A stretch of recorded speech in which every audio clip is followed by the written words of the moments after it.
calorific takeaway. Just seeing what's gone into the gourmet, it looks rife in calories and fat, and it looks quite sickening, to be honest, the amount of it.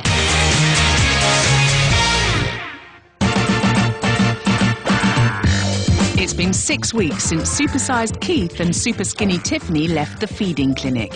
They've both been following tailor-made eating plans to help them achieve the healthy balance their bodies so desperately need. Keith's fat-fighting scheme involves reducing portion sizes, swapping takeaways for home-cooked food, and learning to eat more slowly.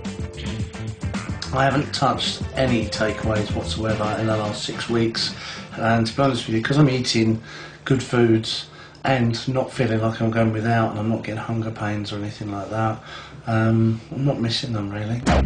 Tiff's plan to pile on the pounds includes beefing up her portion sizes, eating a range of good fats and ditching energy drinks.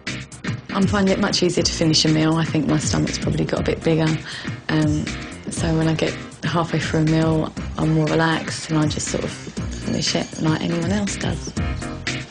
And best of all, Tiffany's learning to share her workload and enjoy food again. Recently I've gotten home from work and it's been Emily's night off and she's had dinner there ready for me on the table when I walk through the door, and that's really, really nice. I still do really enjoy cooking, but it's sort of taking the edge off a bit, having other people willing to help. Hello! Coming up, our singletons are reunited. You look great. So do you. I think you both look great. I'm really happy. But will the weigh-in ruin their happy ending? I can tell you that now you weigh...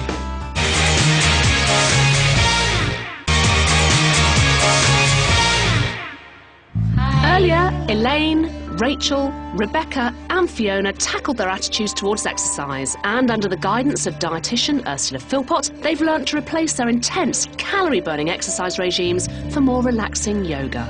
But their food issues remain top of the agenda, and with 6 weeks' work under their belts, Ursula's about to step things up a notch. At this point in the course, the girls, I think, need a really, really big challenge. So today I've brought them to a busy Indian takeaway restaurant where they'll be preparing and cooking and eating some of their own takeaway food. So this is going to be really challenging for the girls because they're going to have to knowingly eat high-calorie and high-fat foods.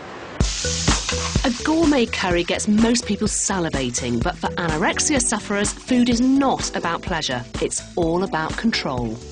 One of the real gains of being anorexic for many of them is the sense of control that it gives them in a world which is otherwise feels very much out of control. Takeaways are difficult for me because I just associate it with being fattening and greasy. I don't know how it's been made or what's in it or anything. My absolute nightmare is fast food. I can't eat takeaways or anything like that. I hate greasy food. It used to be something I used to enjoy on like a Friday, Saturday night with my mum. But since my eating disorder, I've liked to have control of what I was cooking everything from scratch, so I knew exactly what was going in. What a brigade! We've got the tandoori chefs and the curry chefs. The girls are about to relinquish all control of their calorie intake to the experts, and it's not long before the reality of what makes a mighty fine curry becomes clear. You slit the baby aubergine and then you deep fry it, yeah? And then you finish the korma sauce with a bit of cream. Cooking this rich food is forcing the girls to confront their controlling anxieties around the food they eat. But today they'll have to relinquish that control and eat this high-calorie meal. We're going to actually teach you how to make the korma sauce. A curry might be high in fat, but as a one-off treat, it's a perfectly normal and tasty part of an average person's diet.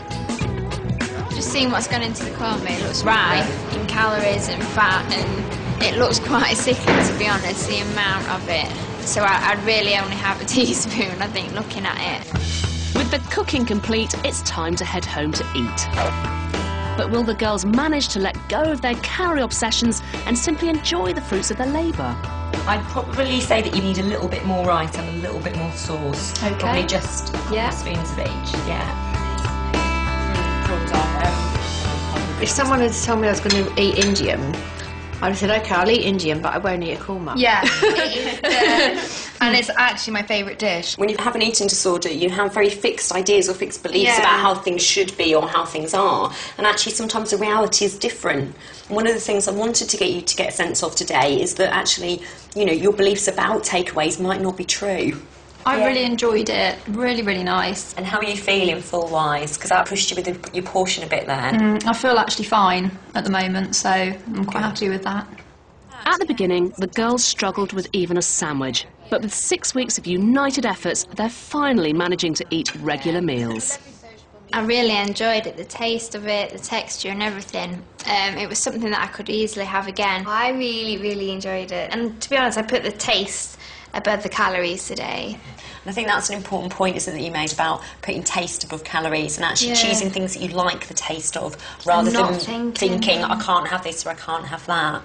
Well, put it this way, I think I'll definitely be getting an Indian takeaway again. Oh, excellent. I think as a group, they've really bonded together. You know, they get on well together and they obviously get a lot of support from each other. They've really enjoyed the tasks as well, and I think, you know, today having fun, they've really got a lot out of that. And I think they have started to question some of their beliefs about things and have a greater understanding of where they are with their disease and where they might need to go to next. If you want more advice about healthy eating, then go to www.channel4.com/health. 12 weeks ago, Superskinny Tiffany and Supersized Keith swapped diets in an attempt to stamp out their bad eating habits. But has it worked? Before they hop on the scales, it's time for our singletons to be reunited. Hello. You look skinny. How you doing? All right, you? Did you call him skinny? Yeah, skinny. How do you think he's looking? Yeah, you look really good. Thank you. Definitely lost. You look more funny in the face. Do I? Definitely, yeah. They may well look the part, but the scales don't lie. So do you remember your first weight when you arrived here? 6'11". Well, you're now 7 stone 2. You've put on 5 pounds. You have. Tiffany has added ½ an inch to her waist and arms, and an inch to each thigh. That's a healthy 3.5 inch gain overall. So, Keith, your turn. Put you out of your misery. What did you weigh when you came here? 29 stone 9. I can tell you that now you weigh